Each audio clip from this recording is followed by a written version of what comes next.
और अश्वत्थामा ने उत्तरा के गर्भ में ब्रह्मास्त्र का प्रयोग किया। उस समय देवी उत्तरा भगवान कृष्ण की तरफ भागती हैं। यहाँ महारानी कुंती भगवान कृष्ण की ओर भागती हैं। और भागवत जी के प्रथम स्कंद के 8वें अध्याय के 18वें श्लोक से लेकर के प्रथम स्कंद के 8वें अध्याय के 43वें श्लोक तक, मतलब 26 श्लोकों में महारानी कुंती ने भगवान श्री कृष्ण की स्तुति गाई है। और कुंती की प्रत्येक स्तुति यही कहती है कि हे कृष्ण, हमारी पुत्र वधू उत्तरा और उत्तरा के गर्भस्थ शिशु की रक्षा करो। भगवान कृष्ण ने अंगुष्ठ अवतार धारण किया। उत्तरा के पेट के भीतर कृष्ण प्रवेश कर गए और उस ब्रह्मास्त्र को भगवान ने अपने ऊपर ले लिया। कुछ समय बीता, उत्तरा ने एक संतान को जन्म दिया, एक बेटे को जन्म दिया। और उस बेटे ने जन्म लेते ही चारों तरफ देखना शुरू किया। हमारे घरों में जब बच्चे होते हैं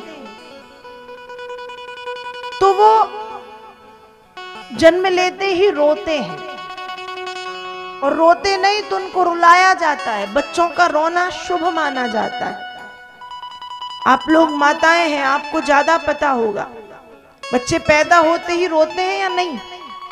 रोते हैं। और रोते नहीं तो डॉक्टर क्या करते हैं? रुलाते हैं कि रोए। लेकिन जब उत्तरा के बेटे ने जन्म लिया है तो उसने रोना शुरू नहीं किया, उसने चारों तरफ देखना शुरू किया। और क्या देख रहा है? वो ये देख रहा है कि गर्भ में जिस सांवरी सूरत ने मेरी रक्षा की थी वो सांवरी सूरत कहाँ है, अर्थात वो सुंदर छवि कहाँ गई। चारों तरफ ढूंढ रहा है। इसलिए उसका नाम पड़ता है, क्या नाम पड़ा? जोर से, आपको मालूम है? नहीं मालूम?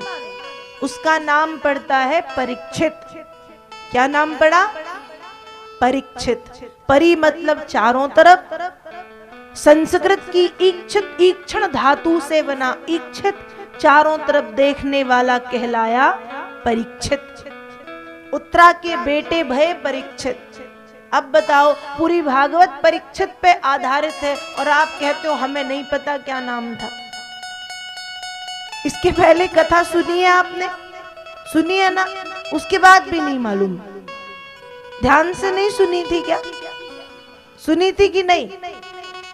कि ऐसे सुनी थी, इस कान से सुनी, इससे निकाली, ऐसे ही सुनी थी क्या?